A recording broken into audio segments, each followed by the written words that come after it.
Welcome back. आप देख रहे हैं टी मनी मनु अपना फाइनेंस मिनिस्टर और मैं हूं आपके साथ कविता थपलियाल। अब वक्त आ गया है दर्शकों की फाइनेंशियल प्लानिंग करने का। मेरे साथ जुड़ गए हैं Kirtan Shah, founder CEO credence wealth advisor, Amit Kukreja, founder Amit Kukreja advisory. आप दोनों का स्वागत है इस पेशकश में। और अमित, आपके लिए पहला सवाल भी आ गया है। हमारे साथ हमारे दर्शक रविंद्रनाथ सरकार जुड़ गए हैं। रविंद्रनाथ जी नमस्कार सर, कहाँ से बोल रहे हैं?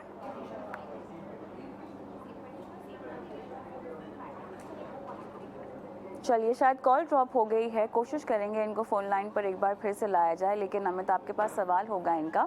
इनकी उम्र 60 साल की है और रिटायरमेंट के बाद की निवेश प्लानिंग पे दरअसल ये सलाह चाहते हैं, और जिसके तहत इनको ये जानना है कि एक मुश्त 5 लाख रुपए कहाँ पर निवेश किए जाए। और लगभग निवेश का लक्ष्य इनका ये बता रहे हैं 15 साल है, और उसके बाद उनको इस राशि से अच्छी कमाई भी चाहिए। रविंद्रनाथ जी हमारे साथ फोन लाइन पर भी आ गए हैं। सर नमस्कार, क्या हालचाल? मैं कलकत्ता से रविंद्रनाथ सरकार बोल रहा हूँ। जी सर, कैसे हैं आप? अच्छा है। आप लोग मैं बंगाल से रहे ना, हिंदी बोलने में बड़ा दिक्कत रह गया है, तो प्लीज समझ लीजिए। जी मैं पूरी कोशिश करूंगी आपकी समझने में भाषा। आप अगर चाहें तो इंग्लिश में बात कर सकते हैं हमसे। नहीं, हिंदी में थोड़ा हिंदी में बोल सकते हो। लेकिन देखिए, तो मैं समझ जाऊंगी। जी, मेरा सवाल है, मैं रिटायर हुआ हूँ। मैं 15 साल से म्यूचुअल फंड से इन्वेस्ट कर रहा हूँ। तो अभी जब बाजार 15,700 600 निफ्टी था, तब तक मैं निवेश किया। लेकिन मैं और गिरेगा, इसीलिए 5 लाख नहीं, 8 रुपया निवेश कर नहीं पाया। तो अभी तक मेरे पास मोस्ट 5 लाख व 6 लाख है। तो निवेश करना चाहता हूँ, म्यूचुअल फंड के द्वारा। ठीक है। अभी की तो अभी आपने जो 15 इयर्स का इन्वेस्टमेंट किया है रविंद्रनाथ जी, 15 इयर्स का इन्वेस्टमेंट म्यूचुअल फंड्स के जरिए किया है ना? हाँ। म्यूचुअल फंड्स में निवेश किया था ना? ओके। तो म्यूचुअल फंड के द्वारा। हाँ, ठीक है। तो मुझे अभी आपसे ये समझना है कि जो अभी आपको 5 लाख रुपए और बाजार में डालने हैं, क्या उससे आपको रेगुलर इनकम की जरूरत होगी? क्या आपकी रेगुलर इनकम आ रही है? उसका ओनली फॉर ग्रोथ के लिए। ओके, सो ये 5 लाख आप कितने और साल तक रखेंगे? 15 इयर्स, 15 साल, 20 साल, कोई दिक्कत नहीं। और 15-20 साल। सो जो करंट पोर्टफोलियो है आपका म्यूचुअल फंड्स का, उसमें कौन कौन से फंड्स होंगे? क्या आपको नाम याद है? क्या आपके पास लिस्ट है अभी उसकी? Axis blue chip. Okay, Amit, can I request you to note this down please? Axis blue chip, Canara Robeco emerging blue chip, PGI mid cap. बस ये 3 है सर? है, इस तीनों में 20 लाख इन्वेस्टेड है। कितने लाख? माफ कीजिएगा, मैंने मिस कर दिया। 20 लाख। 20 लाख हैं। 20 लाख आपने मतलब 15 सालों में 20 लाख निवेश किए हैं, या आपने ये लमसम डाले थे 15 साल पहले? लमसम 15 साल पहले नहीं, ये भी अभी पहले SIP था। पहले SIP था। तो ये करंट वैल्यू है उसकी? ओके, बोलिए। करंट वैल्यू है इसकी पोर्टफोलियो की? करंट वैल्यू 30 लाख यही तरह होगा। आप लगभग 20 लाख रुपए SIP के जरिए डाल चुके हैं, है ना? ये कहना चाह रहे हैं? हाँ, अभी थोड़ा लमसम करना चाहता हूँ। ठीक है, समझ गए। तो ओके अमित, अभी हमें थोड़ी सी क्लैरिटी आ गई है सवाल को लेकर। ये मुझे बताएं कि मौजूदा, वैसे तो इन्होंने कह दिया है कि इनको इस निवेश राशि से अपनी रेगुलर इनकम का बंदोबस्त नहीं करना है, वो ये ऑलरेडी सॉर्टेड रख चुके हैं। अब मुझे ये बताएं कि ये जो पैसे डालना चाहते हैं, सबसे पहले क्या लमसम डालना चाहिए या किश्तों में डालना चाहिए? मिस्टर सरकार को मैं थोड़ा सा रिफ्लेक्शन के लिए रिक्वेस्ट करूंगा। मिस्टर सरकार, आपने 2-3 चीजें बहुत अच्छी शेयर की कि आप एक एक्सपीरियंस्ड इन्वेस्टर हैं, आपने 15 साल से एसआईपी के थ्रू एक अच्छा कॉर्पस जमा कर लिया है, लेकिन 2-3 चीजें आई थिंक सोचना आपको सोचना चाहिए कि जब आपके पास 15 साल का एक्सपीरियंस है, तो आपने ये भी काफी बार सोचा होगा कि मार्केट को आप टाइम नहीं कर सकते। It is only time in the market that matters, timing the market never matters and nobody has become a perfect person in that.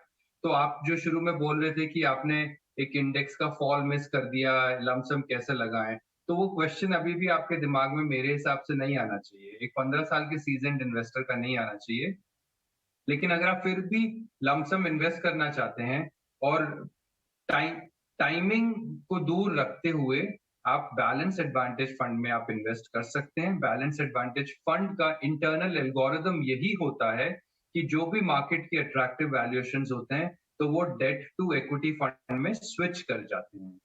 वो फंड मैनेजर की कॉल होती है, उनके सिस्टम्स एंड प्रोसेसेस की कॉल्स होती हैं, उनकी एल्गोरिदमिक स्टेप्स होते हैं जो उस ट्रांजिशन को कवर करते हैं। तो आप अपने आप को उस जिम्मेदारी से बर्डन ना करें और एक बैलेंस एडवांटेज फंड में लमसम डाल दें।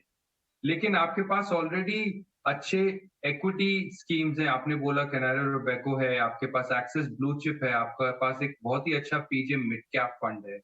तो आप in pure market based equity schemes में ही इन्वेस्टेड रहें और डेट फंड में 5 लाख रुपए को इन्वेस्ट कीजिए और उसके बाद और ये इन तीनों स्कीम्स की आप लिक्विड फंड में डालिए और इसमें एक मेरा एसेट फोकस्ड इक्विटी फंड होता है, मेरा एसेट कैश मैनेजमेंट में डालिए और इन चारों स्कीम्स में आप एसटीपी करके अगले 24 महीने में from liquid fund to equity schemes transfer कीजिए। बैलेंस एडवांटेज हाइब्रिड उन लोगों के लिए जो बिगिनर इन्वेस्टर्स हैं, लेकिन जो सीजन्ड इन्वेस्टर्स हैं मिस्टर सरकार आपके जैसे, उनके लिए एसटीपी अप्रोच ज्यादा सूटेबल रहेगी। आपके पास होल्डिंग होराइजन भी है 15 साल का, आपके पास फिक्स्ड इनकम पोर्टफोलियो अच्छा है, आपके पास लाइफस्टाइल एक्सपेंस को कवर करने के लिए इस पैसे की जरूरत नहीं है।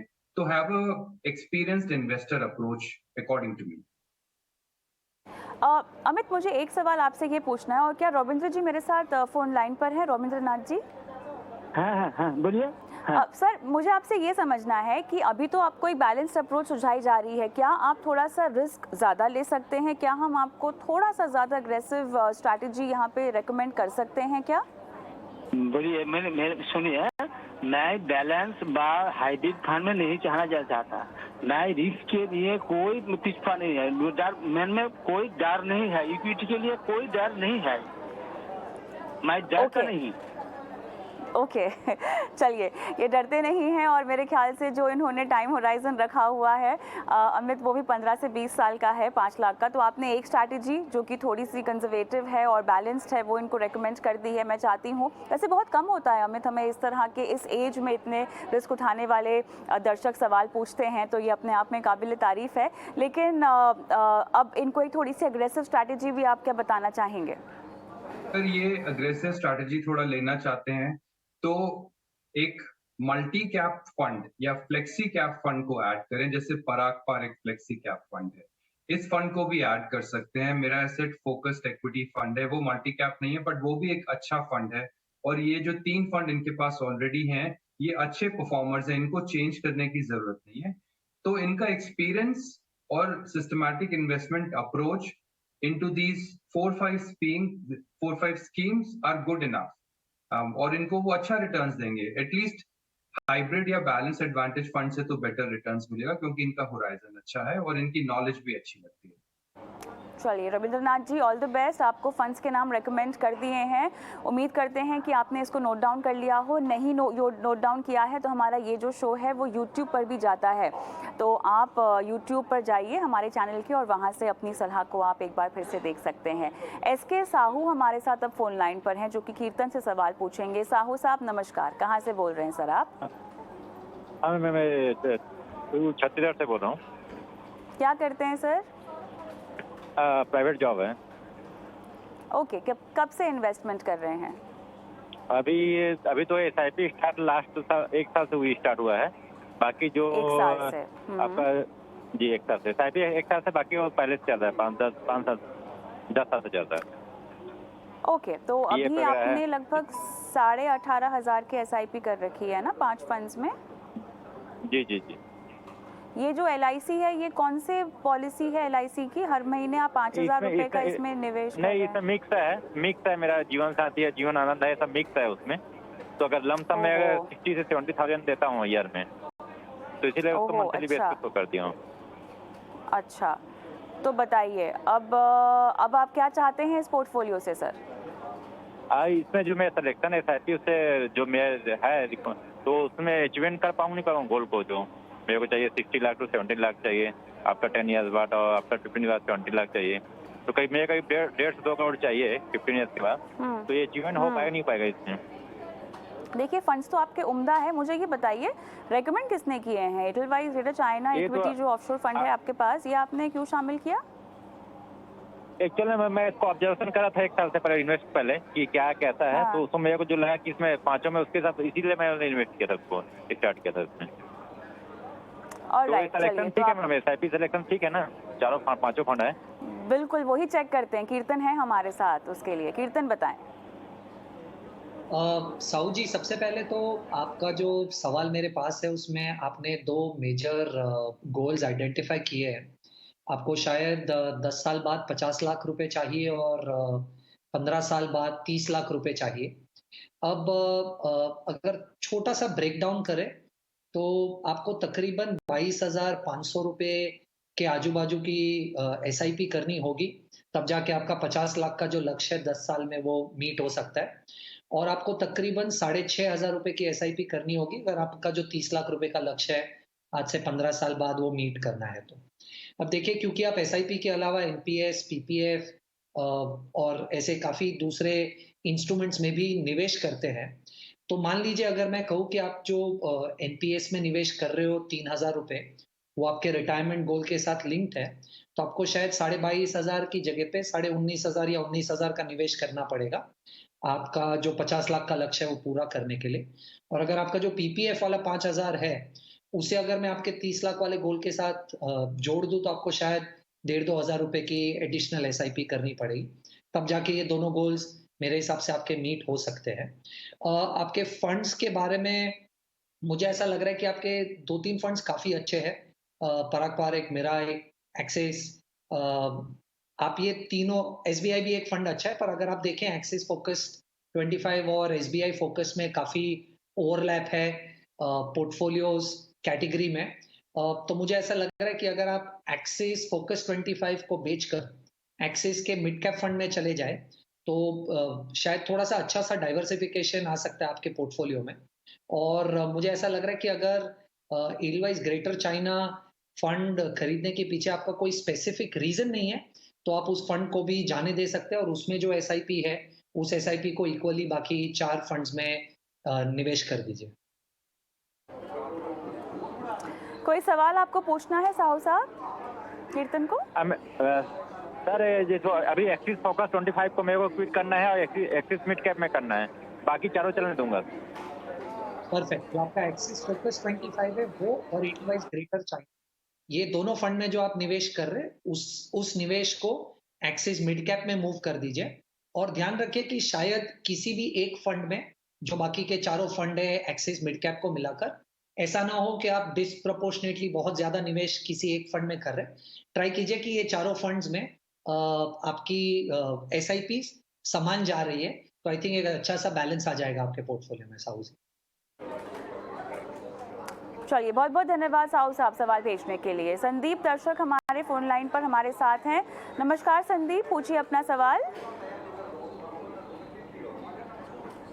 नंद गोपाल जी नमस्कार, माफ कीजिएगा नाम में गलती हो गई। Good evening madam. मैडम मेरा पोर्टफोलियो भेज लिया जी सर। मैं ये पराग पर एक flexi cap, Canara bank emerging equities and HDFC large and that index funds both Nifty 50 and Nifty 50. These chart funds में I'm investing, madam. I want to add some more money. So can I add any other fund? So my goal is 7 crores in next 15 to 20 years, madam. Okay, आप कब से invest कर रहे हैं नंद गोपाल जी? 5 साल से मैंने 5 साल से 5 साल से कर रहे हैं, बहुत बढ़िया। अमित बताएं।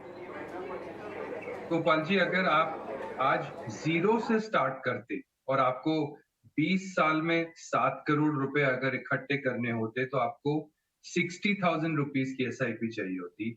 मैं एज्यूम करके चल रहा हूं कि 14% का रिटर्न आपको मिलता है, जो कि पॉसिबल है।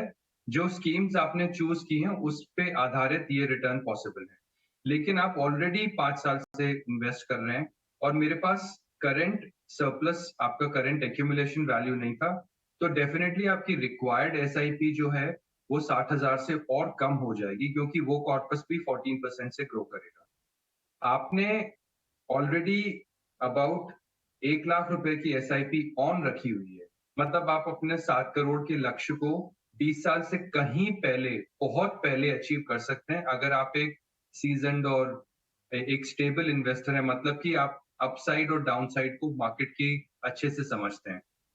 आपकी जो स्कीम सेलेक्टेड है वो तीनों अच्छी हैं, और मेरा सजेशन ये है कि अब आप अपने पोर्टफोलियो में लार्ज कैप इंडेक्स फंड को थोड़ा सा ज्यादा वैल्यू करें, उनको ज्यादा ऐड करें, क्योंकि मैं चाहता हूं कि कैपिटल प्रोटेक्शन स्ट्रैटेजी का एक जो डाउनसाइड प्रोटेक्शन होता है उसको स्ट्रेंथन करने के लिए आप थोड़ा सा अपने पोर्टफोलियो स्ट्रैटेजी को चेंज कीजिए। मेक श्योर कि 50% आपका इंडेक्स फंड हो, द बैलेंस 50% SIP आपका large and mid cap and multi cap funds में हो जो आपने चूज किए हुए हैं। तो एक ये शिफ्ट करने की कोशिश कीजिएगा ग्रेजुअली विद टाइम कि आप अपने इंडेक्स फंड का एलोकेशन बढ़ा दें। आपने ऑलरेडी निफ्टी 50 और निफ्टी नेक्स्ट 50 आई थिंक आपके इसमें ऑलरेडी ऐड किया हुआ है, जो आप रेगुलरली इन्वेस्ट कर रहे हैं। ये आपने एक अच्छी अप्रोच, अच्छी स्ट्रैटेजी लगाई हुई है, लेकिन आप थोड़ा सा लार्ज कैप इंडेक्स को बढ़ाने की कोशिश कीजिए। बाकी ओवरऑल आपका गोल आपके डिजायर्ड ड्यूरेशन से कहीं पहले अचीव हो जाएगा, अगर आपको इस इन्वेस्टमेंट में कॉन्फिडेंस है, और जो कि होना भी चाहिए क्योंकि हमारी एक बहुत ही स्ट्रॉन्ग और ग्रोइंग इकोनॉमी है। तो I don't see a reason why you will not achieve your target much before then what you are planning for. मुबारकबाद नंदगोपाल जी, ये तो आपके लिए खुशखबरी है। और कोई सवाल पूछना चाहते हैं आप अमित को? Thank you madam, thank you sir. Thank you so much and all the best. Show को आगे बढ़ाते हैं, रुक करते हैं सीधा आप निवेश के गुरु मंत्र की ओर।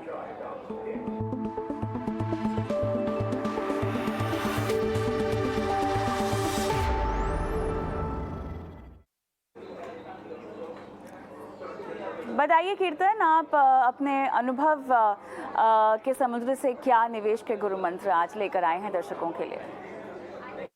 कविता जी, मुझे ऐसा लग रहा है कि इतना सारा इनोवेशन हो रहा है आज मैन्युफैक्चरिंग में, बहुत सारे अलग अलग टाइप के प्रोडक्ट्स बाहर निकल रहे हैं निवेश करने के लिए, इक्विटी में, डेट में। मार्केट्स क्योंकि ऊपर जा रहा है तो ये सब इन्वेस्टमेंट्स काफी अच्छे लग रहे हैं आज। पर मुझे ऐसा लग रहा है कि एज अ रिटेल इन्वेस्टर आप जितना अनकॉम्प्लिकेट करें आपके इन्वेस्टमेंट को, उतनी आपको लॉन्ग टर्म में प्रॉब्लम्स कम होगी। तो मुझे ऐसा लग रहा है कि जब आप निवेश करें, सिंपल प्रोडक्ट्स में निवेश करें, सिंपल चीजों में जो आप समझ पाते हैं उसमें निवेश करें, क्योंकि अगर आप सिंपल रखेंगे अपनी इन्वेस्टमेंट स्ट्रैटेजी को, तो मुझे ऐसा लग रहा है 50% आपके इन्वेस्टिंग से रिलेटेड प्रॉब्लम ऐसे ही सॉल्व हो जाएंगे। तो इन्वेस्टिंग को सिंपल रखिए, वो मेरा आज का गुरु मंत्र है। अमित जी, ये वाला जो इन्होंने सजेशन दिया है मैं उससे काफी एग्री करता हूं कि अपने पोर्टफोलियो को बिल्कुल सिंपल रखें, इन्वेस्टिंग स्ट्रैटेजी को सिंपल रखें। इसी सिंपलिसिटी में एक एलिमेंट में ऐड करना चाहता हूं अपने इन्वेस्टर्स के लिए कि इन्फ्लेशन पे भी नजर रखें। अगर आप पिछले 1 साल का इन्फ्लेशन देखें तो इस साल सिंस जनवरी काफी लंबे पीरियड के लिए इन्फ्लेशन 7% से ऊपर रहा है, और हमारे फिक्स डिपॉजिट के रेट्स 5.5% से नीचे रहे हैं। तो हम एक negative real rate of return वाले फेज में रहे हैं काफी अच्छे ड्यूरेशन के लिए। Negative real rate of return वो होता है जब आपकी रिटर्न आपकी इन्फ्लेशन से कम होती है फिक्स्ड इनकम प्रोडक्ट्स में। लेकिन अगर आपने इक्विटी में पैसा लगाया होता, और मैं यहाँ पे इक्विटी सेल नहीं कर रहा हूँ, प्लीज मुझे गलत मत समझिएगा, मैं इन्वेस्टर्स को अवेयर कर रहा हूँ कि जो इन्फ्लेशन का फिगर है उसको डेफिनेटली इंश्योर करें कि वो उनके पोर्टफोलियो में एक मेट्रिक बन जाए हमेशा के लिए, हर साल। इक्विटी पिछले साल एग्जैक्टली 17 अगस्त 2021 को 16,500 थी, आज 17,900 है। मतलब इसने 8.5% का गेन दिया है। यही इक्विटी आज से एग्जैक्टली 5 साल पहले, मतलब 18 या 17 अगस्त 2017 को ये इक्विटी एग्जैक्टली 10,000 के आसपास थी, जो आज 18,000 है। ये मैं निफ्टी इंडेक्स की बात कर रहा हूँ। मतलब 12.5% का रिटर्न पर ईयर दिया है और 8.5% का return in last 1 year, despite the volatile times due to war and third wave of COVID etcetera etcetera. तो इन्फ्लेशन पे नजर रखें और ये कोशिश करें कि आपका real rate of return, which is rate of return minus inflation, is always positive in your portfolio. चलिए, बहुत बढ़िया। ये थे निवेश के गुरु मंत्र हमारे दोनों मेहमानों की तरफ से। लेकिन अब रिम्पी देवी का सवाल मैं शो में शामिल करूंगी, जो कि कीर्तन को अपना सवाल पूछेंगी। और मेरे ख्याल से रिम्पी देवी जी के पति हैं जो सवाल पूछना चाहते हैं फोन लाइन पर। नमस्कार सर, आपका नाम क्या है? नमस्कार, मैं सिद्धार्थ शर्मा। जी सर, पूछिए। एक्चुअली मेरा वाइफ के लिए मैं एक्चुअली 5,000 के हिसाब से मतलब इन्वेस्टमेंट करना चाहता हूँ। तो इन्वेस्टमेंट किस तरह से, ये लॉन्ग टर्म मेरा जो टाइम होराइजन है ये तो लॉन्ग टर्म का है, तो मैं किस तरह से मतलब इसमें निवेश कर सकता हूँ? मान लीजिए मैं 20 to 25 ईयर्स तक मैं मतलब इन्वेस्टमेंट कर सकता हूँ। ओके, अपनी टीवी की आवाज़ आप बंद कर दीजिए और मुझसे फ़ोन पर बात कर दीजिएगा। लेकिन मुझे ये समझना है आपसे, बहुत अच्छी बात है अपनी वाइफ के लिए इन्वेस्ट करना चाहते हैं, लेकिन ये जो 20 से 25 साल के बाद का आपका लक्ष्य है, ये कोई ख़ास मकसद है जिसके लिए आप वाइफ के लिए इन्वेस्टमेंट कर रहे हैं? एक्चुअली तो रिटायरमेंट के पर्सपेक्टिव से ही मैं ये देखना चाहता हूँ। ओके, ठीक है। 20 to 25 ईयर्स में निवेश कर सकता हूँ। आप बढ़ाएंगे अपनी इन्वेस्टमेंट को ना सर? हाँ, ये मैं मतलब ईयरली बेसिस पे मैं बढ़ा सकता हूँ। ओके, और कोई ऐसे आपने कॉर्पस कितना इकट्ठा करना है, कुछ आपने जो गोल प्लानिंग की है रिटायरमेंट की, उसमें कितना आपको जमा करना है, कुछ सोचा है? अभी तक तो ऐसा प्लानिंग नहीं किया है, इसीलिए मैं मतलब कैसे करना है, इसीलिए मैं मतलब आपको मतलब आप लोग का इसी सदस्य में सजेशन लेना चाहता हूँ। बिल्कुल सही जगह पर आए हैं आप। तो कीर्तन, मुझे बताएं, 24 साल की उम्र बताई जा रही है, ऐसे में रिटायरमेंट का लक्ष्य तय करना वाकई बहुत बढ़िया कदम माना जाएगा, लेकिन सवाल यही है कि कैसे आप रिटायरमेंट का लक्ष्य तय करें? आई थिंक देखिए, सबसे पहले तो कॉन्ग्रेचुलेशंस अगर आप इतना जल्दी स्टार्ट कर रहे हैं, क्योंकि इस एज पे जितना यानी आप जितना जल्दी निवेश शुरू करेंगे उतना कंपाउंडिंग का एडवांटेज आपको ज़्यादा मिलेगा। और अगर आज आप रिटायरमेंट के बारे में सोच रहे हैं तो वो लक्ष्य अचीव कर पाना मेरे हिसाब से काफ़ी आसान हो जाएगा। 2-3 चीज़ें यहाँ हाइलाइट करना चाहूँगा। सबसे पहले तो अगर आप आज ₹5,000 का निवेश कर रहे हैं, तो वो शायद आज की कमाई के हिसाब से है। तो सबसे पहली सजेशन ये होगी कि जैसे ही आपकी कमाई बढ़ती जाए, आप अपनी एसआईपी को बढ़ाइए, क्योंकि आप जैसे ही अपनी कमाई बढ़ेगी, आपकी लाइफ़स्टाइल बढ़ेगी, इन्फ्लेशन भी बढ़ेगा, जिसकी वजह से शायद आज के ₹5,000 से इकट्ठा की हुई रकम आपकी बढ़ती हुई कमाई को मैच ना कर पाए in terms of your requirement. तो जैसे-जैसे आपकी इनकम बढ़ती जा रही है, उस हिसाब से आप अपनी एसआईपीज़ बढ़ाइएगा, सबसे पहला। दूसरा, क्योंकि आपका लक्ष्य आज से 20-25 साल जितना लंबा है, मुझे ऐसा लग रहा है कि इक्विटी एक अच्छा मीडियम हो सकता है आपके इन्वेस्टमेंट्स को चैनलाइज करने के लिए। और जैसे आपने कहा कि आप एवरी मंथ एसआईपी के थ्रू पैसा निवेश कर सकते हैं, वो एक दूसरा रीजन है कि आप शायद वॉलेटिलिटी को अच्छी तरीके से राइड कर पाएंगे।